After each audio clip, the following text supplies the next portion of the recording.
പാർലമെന്റിൽ വനിതാ സംവരണ ബിൽ പാസാക്കിയ പ്രധാനമന്ത്രിക്ക് അഭിവാദ്യമർപ്പിക്കാനായി BJP ഒരുക്കിയ സ്ത്രീശക്തി മഹിളാ സംഗമം സംസ്ഥാന രാഷ്ട്രീയ അന്തരീക്ഷത്തിൽ പുതിയ വഴിത്തിരിവുകൾക്ക് തുടക്കമിടും.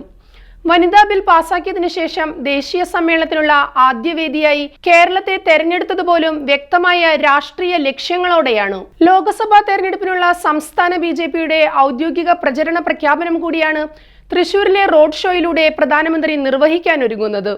അണികളിൽ വർദ്ധിതാവേശം പകരുന്നതിനോടൊപ്പം വിവിധ ശ്രേണിയിലുള്ളവരെ പാർട്ടിയോട് അടുപ്പിക്കുക എന്ന ലക്ഷ്യം കൂടി മോദിയുടെ തൃശൂർ സന്ദർശനത്തിന് പുറകിലുണ്ട്. ആസന്നമായ ലോക്സഭാ തെരഞ്ഞെടുപ്പിൽ കേരളത്തിൽ ഏറ്റവുമധികം ജയസാധ്യതയുള്ള മണ്ഡലമാണ് തൃശൂർ എന്നാണ് BJP കണക്കുകൂട്ടുന്നത്.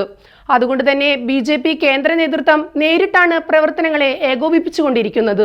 നരേന്ദ്രമോദി സർക്കാർ അധികാരത്തിൽ വന്നതിനു ശേഷം വനിതകളുടെ ഉന്നമനത്തിനായി ആവിഷ്കരിച്ച വിവിധ പദ്ധതികൾ തുറന്ന ചർച്ചയാക്കാനുള്ള വേദിയായി തൃശൂരിലെ മഹിളാ സംഗമത്തെ മാറ്റുകയാണ് സംഘാടകരുടെ ലക്ഷ്യം. വിവിധ മേഖലകളിൽ കഴിവ് തെളിയിച്ച പ്രമുഖ വനിതകൾ പ്രധാനമന്ത്രിക്കൊപ്പം വേദി പങ്കിടും. Indian Olympic association president PT Usha, Indian വനിതാ ക്രിക്കറ്റ് താരം മിന്നുമണി, സിനിമാ താരവും നർത്തകിയുമായ ശോഭന, മഹിളാ സംരംഭക ബീന കണ്ണൻ, പത്മശ്രീ ജേതാവ് ഡോക്ടർ ശോശാമ അയ്പ്പ്, വൈക്കം വിജയലക്ഷ്മി, ക്ഷേമ പെൻഷൻ ലഭിക്കാനായി പിച്ചച്ചട്ടി സമരം നടത്തിയ മറിയക്കുട്ടി തുടങ്ങിയവർ വേദിയിൽ സാന്നിധ്യമാകും. സംസ്ഥാനത്തെ വിവിധ ജില്ലകളിൽ നിന്നുമെത്തിയ 2 ലക്ഷത്തോളം വനിതകൾ സ്ത്രീശക്തി സംഗമത്തിൽ അണിനിരക്കുമെന്നാണ് സംഘാടകരുടെ പ്രതീക്ഷ.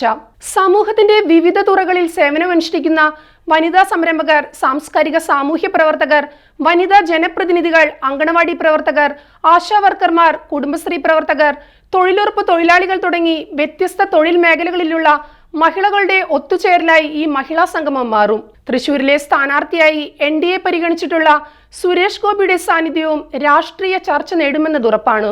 തൃശൂർ കേന്ദ്രീകരിച്ച് സുരേഷ് ഗോപി നടത്തിക്കൊണ്ടിരിക്കുന്ന പ്രവർത്തനങ്ങൾ, പ്രത്യേകിച്ച് കരുവന്നൂർ ബാങ്ക് തട്ടിപ്പിന്റെ പിന്നാമ്പുറങ്ങൾ പൊതുമണ്ഡലത്തിൽ ചർച്ചയാക്കിയതിലെല്ലാം വലിയ പങ്കാണ് സുരേഷ് ഗോപി വഹിച്ചതെന്നാണ് BJPയുടെ കേന്ദ്ര നേതൃത്വത്തിന്റെ വിലയിരുത്തൽ.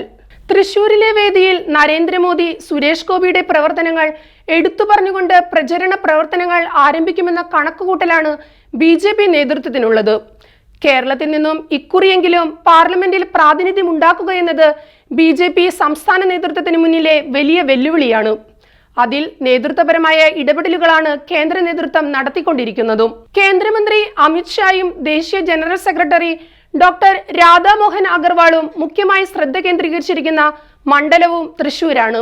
നേതൃപ്രതീക്ഷകൾക്കൊത്തുയരാൻ സുരേഷ് ഗോപിക്ക് എത്രമാത്രം കഴിയുമെന്നതും ആ മുന്നേറ്റത്തെ പ്രതിരോധിക്കാൻ എന്തൊക്കെ തന്ത്രങ്ങളാണ് ഇരു മുന്നണികളും ആവിഷ്കരിക്കാൻ പോകുന്നതെന്നതും വളരെ പ്രാധാന്യമേറിയ വസ്തുതകളാണ്. എന്തുതന്നെയായാലും പ്രധാനമന്ത്രി നരേന്ദ്രമോദിയുടെ വരവോടെ തൃശൂരിലെ തെരഞ്ഞെടുപ്പ് പോരാട്ടങ്ങൾക്ക് ദേശീയ ശ്രദ്ധയാണ് കൈവന്നിട്ടുള്ളത്.